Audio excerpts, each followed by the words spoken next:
transfer dollar from Bitget exchange to Bitget wallet on PC. In this video, I will show you how to transfer dollar from Bitget exchange to Bitget wallet. So let's go. Now, first of all, make sure you are logged into your Bitget account and make sure you install the Bitget wallet extension and open or sign into your account. Now, first of all, go to assets and now tap on assets overview. Now after that, from this sidebar, tap on spot, and now from here tap on withdraw and withdrawal. Now after this, the dollar is referred to USDT on crypto. So select USDT. Now here make sure to select on chain. Now select the network, select this because $0 fees.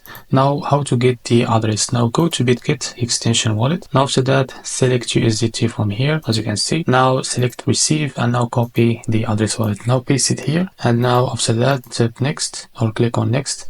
Now here enter how much of USDT you want to send, and as you can see, you will be paid 0 fees, so you will receive $100 on your Bitget wallet. So after you click on withdraw, now the $100 it will transfer to your Bitget wallet. So this is how to transfer dollar from Bitget exchange to Bitget wallet. If you found this video helpful, please like and subscribe. See you in the next video.